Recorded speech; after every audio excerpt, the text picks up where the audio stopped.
출애굽기 41번째 제목은 장자와 11조. 출애굽기 12장 29절에서 36절까지 보겠습니다. 출애굽기 12장 29절에서 36절 같이 읽도록 하겠습니다. 시작. 밤중에 여호와께서 애굽 땅에서 모든 처음 난 것 곧 왕위에 앉은 바로의 장자부터 옥에 갇힌 사람의 장자까지와 가축에 난 처음 난 것을 다 치심에 그 밤에 바로와 그 모든 신하와 모든 애굽 사람이 일어나고 애굽에 큰 부르짖음이 있었으니 이는 그 나라에 죽임을 당하지 아니한 집이 하나도 없었음이었더라. 밤에 바로가 모세와 아론을 불러서 이르되 너희와 이스라엘 자손은 일어나 내 백성 가운데서 떠나 너희의 말대로 가서 여호와를 섬기며 너희가 말한 대로 너희 양과 너희 소도 몰아가고 나를 위하여 축복하라 하며 우리가 다 죽은 자가 되었도다 하고 그 백성을 재촉하여 그 땅에서 속히 내보내려고 하므로 그 백성이 발교되지 못한 반죽 담은 그릇을 옷에 싸서 어깨에 매니라. 이스라엘 자손이 모세의 말대로 하여 애굽 사람에게 은근 패물과 의복을 구하매 여호와께서 애굽 사람들에게 이스라엘 백성에게 은혜를 입히게 하사 그들이 구하는 대로 죽게 하심으로 그들이 애굽 사람의 물품을 취하였더라. 아멘. 오늘 이제 10번째 재앙, 장자의 죽음이 이제 현실로 이제 시작이 되는 겁니다. 그러니까 파라오의 장자뿐만 아니고 옥에 갇힌 죄인의 장자까지도 가장 높은 신분에서 가장 낮은 신분에 이르기까지 장자가 다 죽는 겁니다. 심지어는 가축까지도, 가축에 처음 난 것까지도 그 장자, 첫 새끼는 다 죽는 거예요. 그래서 장자는 성경에서 대표적인 의미가 있거든요. 그냥 모든 것을 포함한다는 의미가 있어요. 그래서 즉 무엇을 대표할 때 그 의미로 장자가 이렇게 드려지는 겁니다. 그래서 제목을 제가 장자와 11조라는 제목으로 잡은 거예요. 그러니까 11조의 개념이 하나님께 이제 드리는 개념인데 그게 이제 11조가 사실 장자를 드리는 개념인 거거든요. 그래서 레위기서 27장 26절 30절 두 절을 보면 같이 한번 읽어볼게요. 시작. 오죽 가축 중에 처음 난 것은 여호와께 드릴 첫 것이라. 소나 양은 여호와의 것이니 누구든지 그것으로는 성별하여 드리지 못할 것이며 그리고 10분의 1 곧 그 땅의 곡식이나 나무의 열매는 그 10분의 1은 여호와의 것이니 여호와의 성물이라. 그러니까 가축 중에서도 처음 난 것은 여호와께 드리라는 말씀이 있죠. 즉 장자는 대표성을 가지고 있기 때문에 장자를 하나님께 드림으로써 나머지도 다 드린 것으로 이렇게 간주를 해버리는 거죠. 그래서 모든 것에 의미가 있는 거예요. 장자는. 그러니까 이게 바로 이제 11조의 개념하고 뗄래야 뗄 수 없는 관계인 거죠. 그러니까 11조를 드릴 때 이게 11조는 제사잖아요. 제사인데 10분의 1만 드리는 개념이 아니고 10분의 1을 우리가 율법으로 드리지만 그 10분의 1을 드림으로써 모든 것을 드리는 걸로 이제 간주가 되는 거죠. 그렇게 이제 고백되어지는 거고 그걸 하나님께서도 인정해 주시는 거죠. 그래서 다 드려야 되지만 다 현실적으로 다 드릴 수가 없으니 10분의 1만 드리는 걸를 하나님께서 이제 11조다. 또 장자다. 이렇게 설명을 하시는 거예요. 그래서 반드시 인간이 하는 모든 구약의 제사는 이 11조의 개념이 다 들어가 있는 거예요. 어떤 제사든 11조의 개념, 이 장자의 개념이 다 들어있어요. 왜냐하면 제사 그러면 우리의 모든 것을 드려야 되는데 모든 것을 다 드릴 수가 없으니까 항상 11조의 개념, 장자의 개념으로 하나님께 제사를 드리는 거죠. 그러니까 하나님께 인간 자체를 사실은 다 드려야 되는 거예요. 근데 드릴 수가 없으니까 그것을 대표하는 11조와 장자로 드려지는 개념인 거죠. 그러니까 이게 전부 이제 예수 그리스도를 모용되기 때문에 구약에서 11조가 하나님께 바쳐지는 그 모습으로 등장하는 거예요. 그래서 아브라함이 멜기세덱에게 바쳤던 11조, 그리고 아브라함이 자기의 전부인 사랑하는 아들 이삭을 모리아산에서 하나님께 바쳤던 거, 그것도 다 11조의 개념에 다 속하는 거죠. 그래서 인간 중에서 대표가 누구죠? 인간 중에 대표가 모세도 아니고 아브라함도 아니에요. 인간 중에 대표는 예수 그리스도입니다. 그래서 예수님께서 우리한테 뭐라 그랬냐면 인자라고 그랬어요. 인자. 사람의 아들. 그게 이제 인간 중에 대표라는 거예요. 그래서 오전에도 말씀드렸지만 예수 그리스도가 인간의 대표로 하나님과 언약을 체결하는 거예요.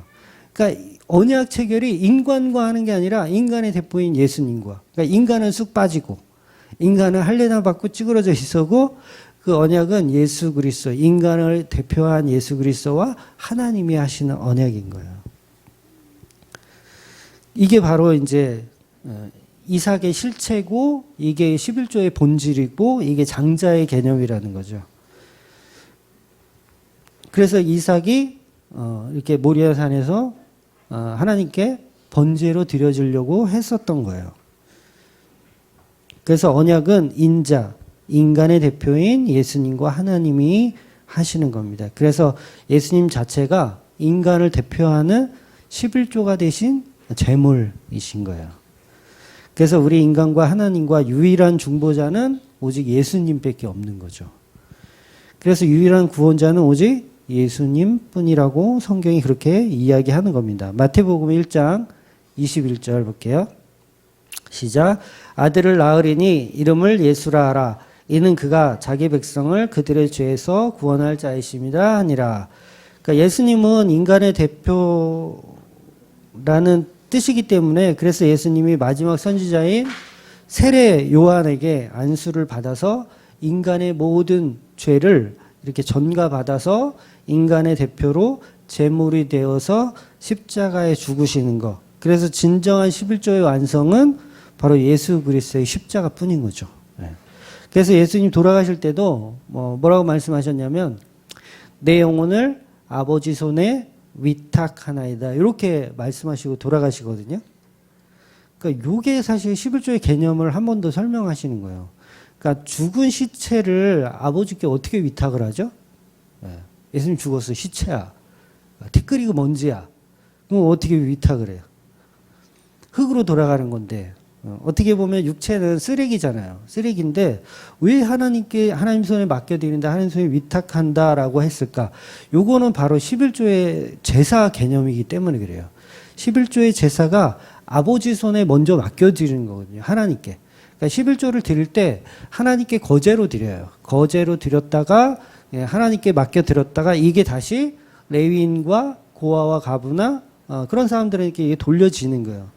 그 제물은 보통 제사 지내고 나면은 불타서 없어지는 게 보통 방식의 제사거든요. 보통 화제라고 해서 화제는 태우는 제사를 말해요.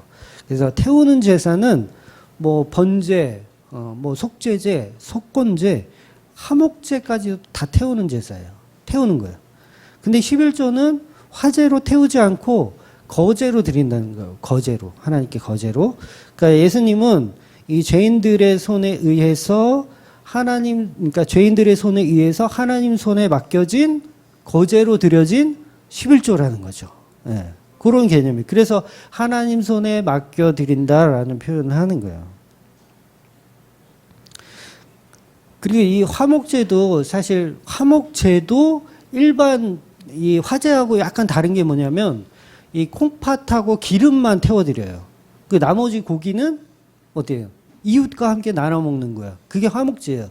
그래서 예수님이 화목제로 돌아가셨단 말이 성경에 있거든요. 그래서 화목제로 돌아가셨고 11조의 개념으로 하나님 손에 맡겨드리신 거죠. 그러니까 거제나 화목제는 버려지는 것이 아니고 하나님 손에 먼저 들어갔다가 그 다음에 레위인과 고아와 가부, 이웃에게 음식으로 제공이 되는 거예요. 그래서 성경이 예수님을 화목제물이라고 말씀하신 겁니다. 우리 한번 보고 갈게요. 요한 1서 4장 10절. 요한 1서 시작. 사랑은 여기 있으니 우리가 하나님을 사랑한 것이 아니요 하나님이 우리를 사랑하사 우리의 죄를 속하기 위하여 화목제물로 그 아들을 보내셨음이니라. 그죠? 화목제물로 돌아가신 거예요. 예수님. 이것이 예수님이 십자가에 죽어서 아버지 손에 전달되었다가 인간을 구원하기 위해서 다시 부활하는 개념을 이 화목제에 담고 있는 거죠. 그래서 이것이 소제와 화목제의 제사 스타일인 거예요.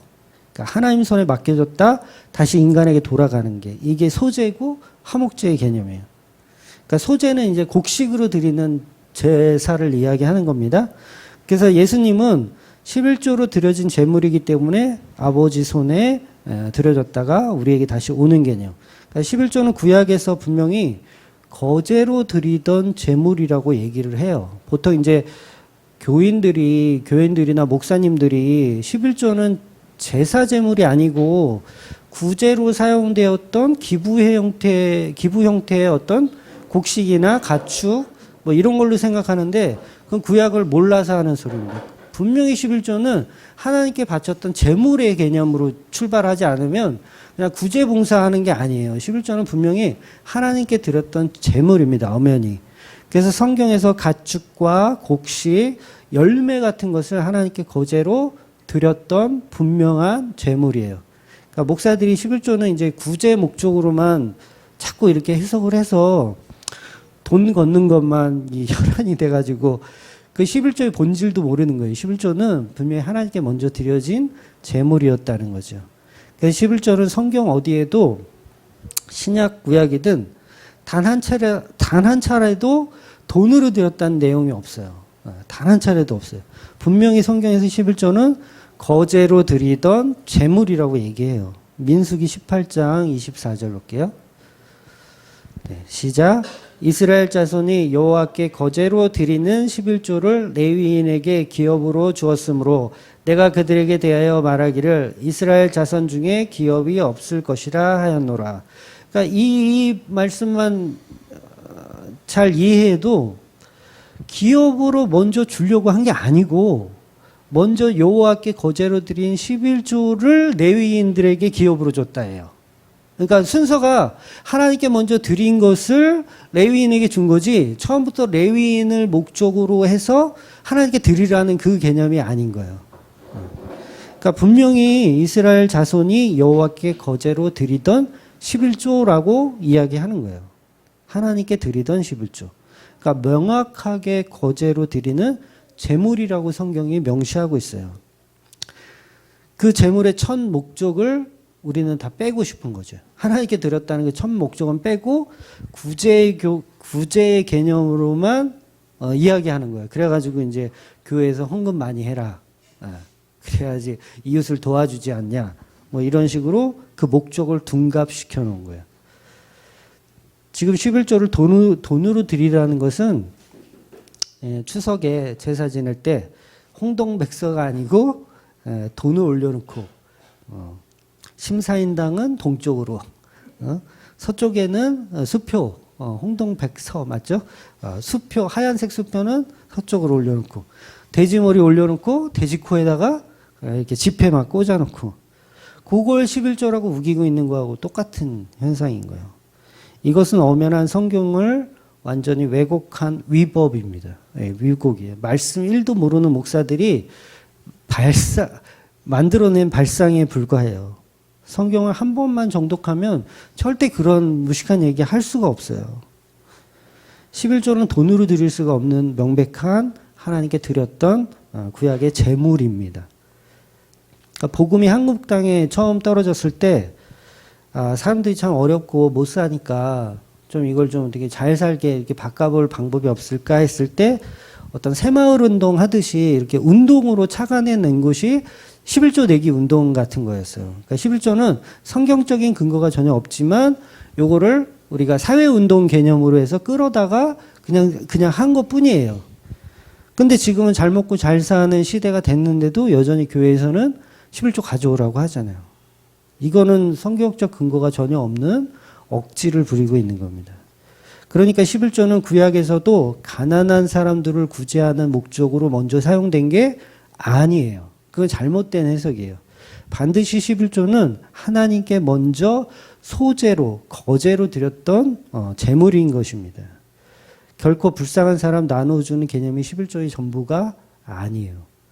그러니까 전부 예수를 설명하고 그 십자가를 설명하는 내용들이지 매출의 10%를 교회에 바치라는 내용이 절대 아니죠.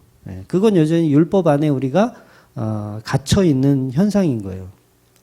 그러니까 말라기에서 하나님은 이 11조 때문에 제사장을 비롯해서 이스라엘 모든 백성들을 다 책망하시거든요. 근데 그 책망하는데 너희들은 이웃에게 왜 구제하지 않아? 그거 가지고 화내지 않으셨어요. 너는 왜 불쌍한 사람 안 도와줘? 11조 빨리 걷어서 가난한 사람 나누어 줘야지 라고 책망을 하면 그럴듯한데 하나님은 그렇게 책망하지 않고 나에게 바칠 11조를 분명히 명시하세요. 이웃에게 가는 거 아니고 나에게 바쳐야 할 11조. 왜 내 것을 도둑질하냐? 그렇게 책망하시는 거예요. 여전히 말라기는 제사 제물이라는 그 팩트를 놓지 않고 있는 거예요. 말라기는 11조는 하나님께 드리는 제물임을 명시하고 설명하는 거예요. 그리고 책망하는 거죠. 그러니까 구제 봉사해라 이런 얘기가 없다고요. 그거는 이제 11조의 개념을 설명하기 위해서 인용할 뿐이지 팩트는 그게 아니에요. 왜 11조 내 것인데 왜 그걸 나한테 안 드려? 이거지. 왜 구제 안 해? 봉사 안 해? 왜 가난한 사람 안 나눠줘? 이렇게 책망하신 게 아니라고요. 말라기서 한번 읽어볼게요. 3장 8절 10절 시작. 사람이 어찌 하나님의 것을 도둑질하느냐? 그러나 너희는 나의 것을 도둑질하고도 말하기를 우리가 어떻게 주의 것을 도둑질하였나이까 하는도다. 이는 곧 11조와 봉헌물이라. 너희 곧 온 나라가 나의 것을 도둑질하였으므로 너희가 저주를 받았느니라. 만군의 여호와가 이르노라. 너희의 온전한 11조를 창고에 들여 나의 집에 양식이 있게 하고 그것으로 나를 시험하여 내가 하늘문을 열고 너희에게 복을 쌓을 것이 없도록 붙지 않냐 보라. 분명히 하나님은 내 것이라고 말씀하시는 거예요. 구제해라 봉사해라 이런 얘기가 아니라 그러니까 재물의 개념은 이건 굉장히 중요한 거거든요. 이거는 예수님을 상징하기 때문에 재물은 물론 이 11조는 구제의 그 효과도 있어요. 하나님께 먼저 드리고 그다음에 이제 구제로 사용되는 거기 때문에. 그래서 이거는 예수님의 십자가를 그대로 설명하는 겁니다. 11조는 하나님 사랑과 이웃 사랑의 완성을 보여주는 거거든요. 이 십계명의 완성. 하나님 사랑과 이웃 사랑. 요걸 예수님께서 십자가로 완성해 내신 거예요. 그래서 하나님이 지금 우리한테 책망하는 거는 이스라엘 백성들한테 책망하는 것은 그 십자가를 너네들은 놓쳤다예요. 예수 그리스도의 십자가를 놓쳤다.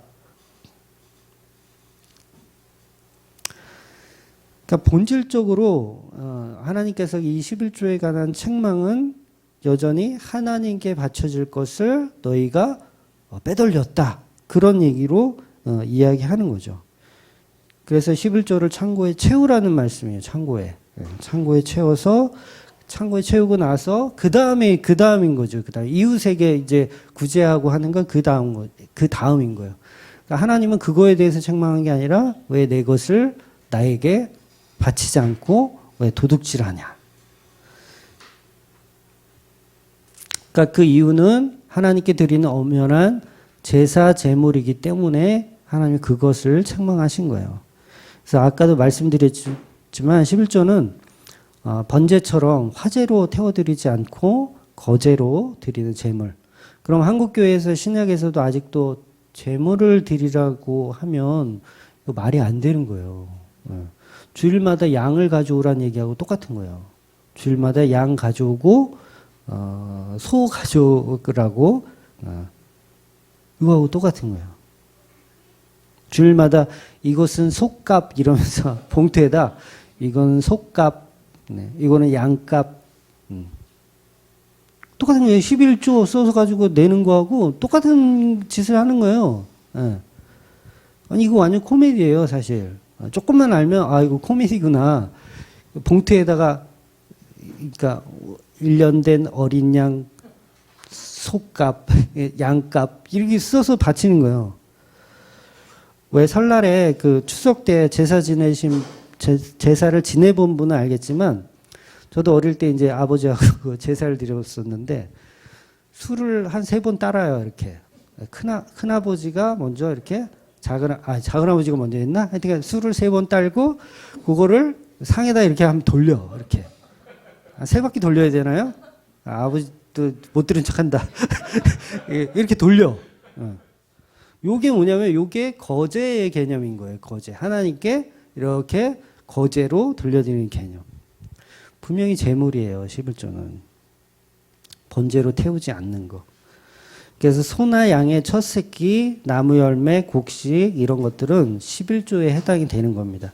근데 이것을 아직도 현 시대에서도 돈으로 바꿔서 하나님께 바친다고 한다면 그건 십자가의 본질을 전혀 알지 못하는 어리석은 행동이에요. 그러니까 아직도 제사 드리고 있는 거예요. 여전히 제사 드리고 있는 거예요. 그러니까 복음이 신약으로 이게 떨어져서 아직도 구약 안에 제사로 남아있고 싶은 거예요. 왜? 그게 편하니까. 우리는 율법 안에 있을 때가 가장 편한 거예요. 누가 지정해 주기를 원해요. 예. 나올 거냐 안 나올 거냐. 코로나19인데 나와야 되냐 말아야 되냐. 목사가 좀 정해 주기를 바라는 거.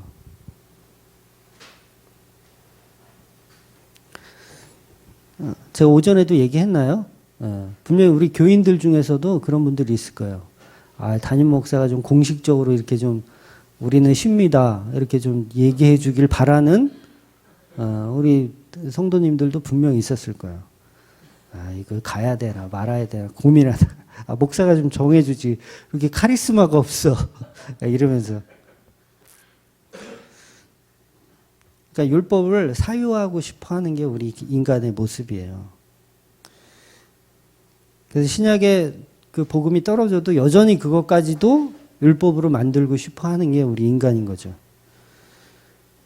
근데 그것을 율법주의라고 하는 거예요. 그냥 율법주의. 목사님 가야 돼요? 말아야 돼요? 율법주의자가 전화한 거예요. 네, 편집해야지. 보통 이제 11조가 연보로 바뀌었다고 이렇게 복음주의 목사님들 이렇게 말씀하잖아요. 근데 그 말도 사실은 정확하게 맞는 말은 아니에요. 바뀐 적이 없어요.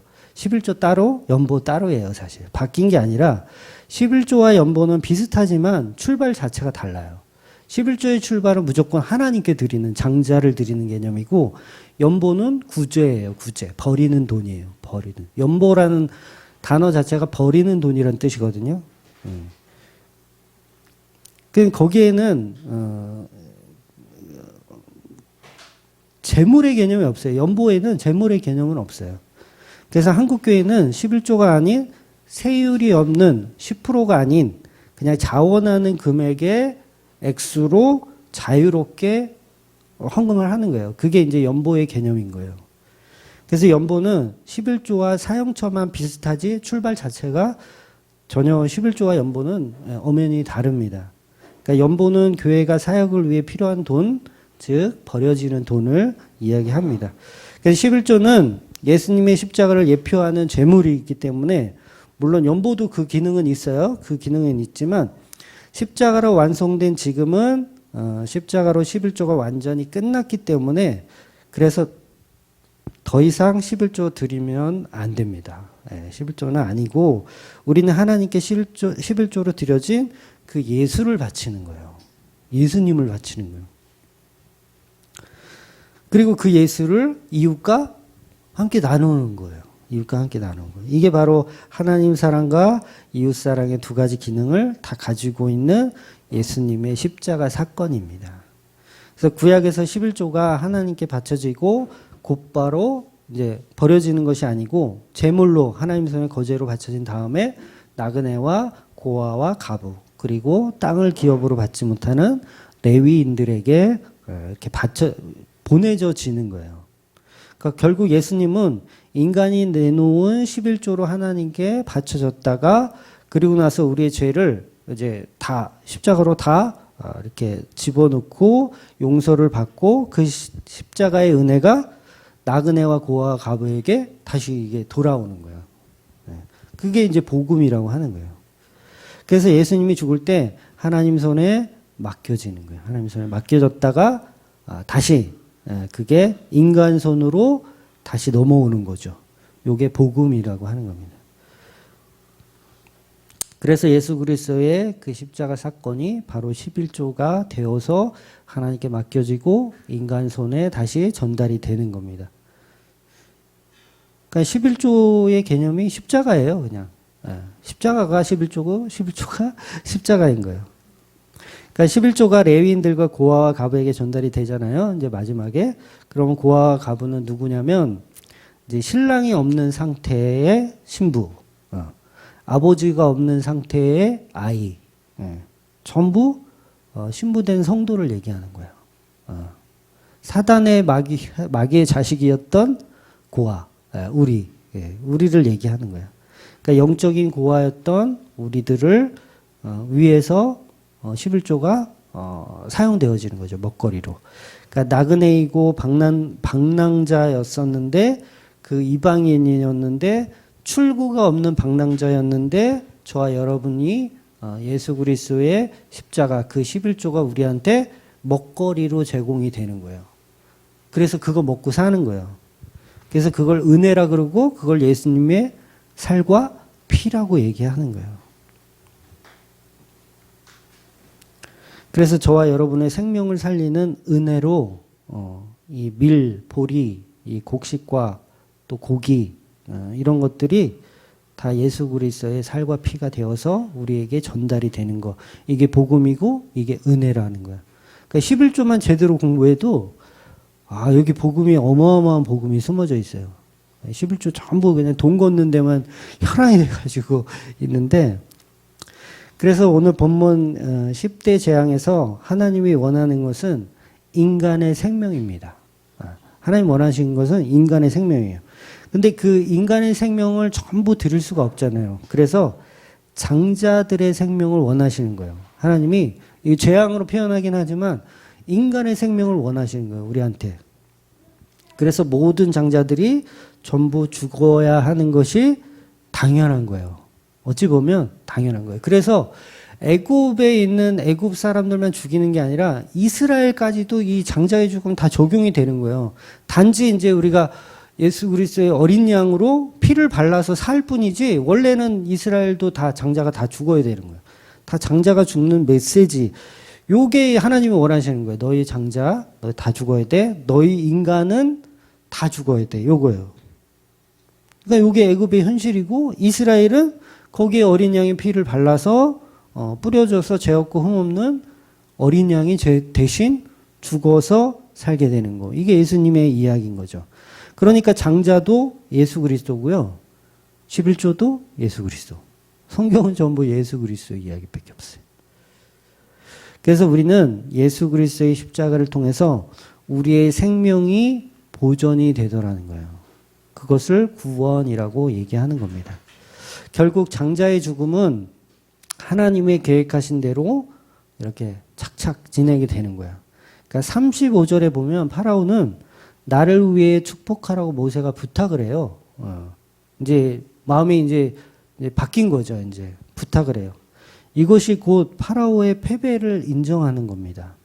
그러니까 애굽의 수많은 신들은 가짜이고 아무런 신도 없는 우상들에 불과한다는 것을 이제 뒤늦게 인정하는 겁니다. 그래서 그동안 신성이 여기던 양과 소를 가지고 가라고 하는 거예요. 그러니까 파라오는 그동안 양과 소를 잡아서 이 제사를 드린다는 자체를 인정을 못하는 거예요. 그 양과 소가 그들에게는 신인데 이 신을 제물로 바친다니까 인정을 못하는 거예요. 근데 장자의 죽음으로 인해서 이제 그것을 인정하기 시작하는 거죠. 그러니까 사람은 죽어야 돼요. 죽어야 인정이 돼요. 결국은 내 것을 다 십자가에 다 쏟지 않으면 인간들은 인정이 안 됩니다. 여전히 자기 살 길 찾아가고요. 여전히 자기 방법대로 살아가요. 그래서 하나님이 끌어다가 앉혀놓고 너 11조 하라고 하는 거예요. 네가 갖고 있는 전부를 내게 바쳐. 그거 안 바치면 넌 도둑놈이고 그거 안 바치면 너는 지옥이야 라고 얘기하는 거예요. 그러니까 이 말씀이 성경 말씀이 얼마나 지혜로운지요. 알면 알수록 이 깊은 은혜의 이 바다에 헤어나오지를 못하는 거예요. 근데 이걸 우리가 문자적으로 계속 보니까 엉뚱한 데의 방향성을 키워서 다 종교로 만들어 놓는 거예요. 그래서 우리는 십자가로 죽지 않으면 답이 없는 인간들인 거죠. 그래서 파라오도 뭐 일시적이긴 하지만 그것을 어느 정도 간파를 한 거예요. 그래서 양과 소를 다 가져가라고 얘기를 하고 뭐 은이나 금이나 폐물 같은 것도 이제 다 돌려주게 되는 겁니다. 이렇게 하나님은 인간의 우상 숭배를 철저하게 부셔버리는 겁니다. 그러니까 내가 믿고 있었던 하나님 아닌 것들은 다 버리라는 거예요. 다 죽이라는 거예요.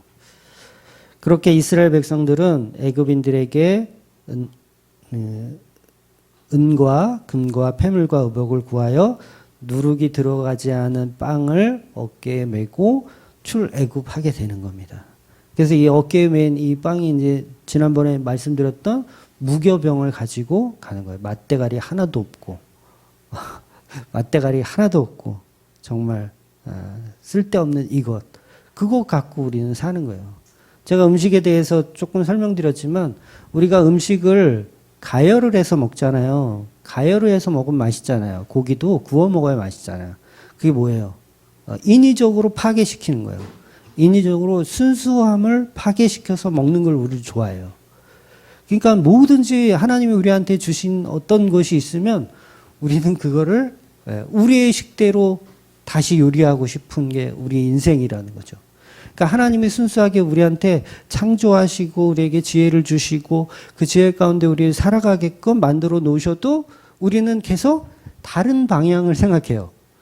하나님과 다른 생각을 품고 계속해서 그렇게 살아가기를 원하는 거. 이걸 성경이 계속해서 우상숭배라고 얘기하고 죄라고 얘기하는 거예요. 그러니까 저와 여러분이 애굽인이라면 장자의 죽음으로 모든 재앙은 끝나요. 10대 재앙이 이제 끝납니다. 10대 재앙이 어떻게 끝나요? 장자가 죽음으로 끝나요. 그러면 저와 여러분에게 재앙이 끝나려면 어떻게 돼야 되는 거예요? 죽어야 끝나요. 그래서 제가 죽어야 끝난다고 말씀드리는 거예요. 또 저와 여러분이 이스라엘 백성이라면 어떻게 해야 끝나요? 피를 인방과 문설주에 발라야 끝나요. 그래야 10대 재앙은 끝나는 거예요. 그래서 우리는 여전히 이 진리를 모르고 여전히 우리는 우리의 삶을 파란만장하게 살아보려고 그렇게 애를 쓰는 겁니다. 성경은 전부 예수 그리스도의 십자가를 통한 구원만 이야기하고 있고 그 어떤 것도 인간의 가치를 챙기기 위해서 노력하라는 내용이 전혀 없어요. 근데 우리가 성경을 보면서 계속 우리가 해야 할 것, 노력해야 될 것, 어떤 정의를 찾아달라고 그러고 성경에서 코로나 바이러스가 19가 왔는데 이거를 교회를 가야 되는지 말아야 되는지 성경은 어떻게 이야기하고 있는지 방법을 찾으려고 그래요. 목사들이 다 똑같아요. 그 방법 찾고 있어. 근데 성경은 그런 방법을 제시하는 게 아니라 이미 처음부터 모든 방법은 없음. 방법은 유일하게 피를 바르는 것밖에 없다. 아니면 장자가 죽든가. 둘 중에 하나밖에 얘기하는 게 없단 말이에요. 그 우리가 해야 될 건 뭐냐면 성경을 통해서 코로나19에도 교회를 가야 되는지를 발견하는 게 아니라 어떠한 상황에도 우리가 예수를 믿지 않으면 소용이 없구나. 내가 집에서 예배를 드려도 예수가 없으면 소용이 없고 지금 여러분들이 여기 나와서 이 코로나 바이러스에도 여기 나와서 예배 드려도 예수가 없으면 소용없는 거예요. 그러면 죽어야 끝나요. 네. 그러니까 전부 예수 그리스도의 십자가만 이야기합니다. 그러니까 저와 여러분은 늘 그 은혜 안에 살아야 돼요. 유월절 어린 양 예수를 내가 품고 있는, 내가 그 안에 들어가서 사는 그 삶을 계속해서 누리는 저와 여러분 되시기를 주의 이름으로 축원드립니다. 아멘. 기도하겠습니다.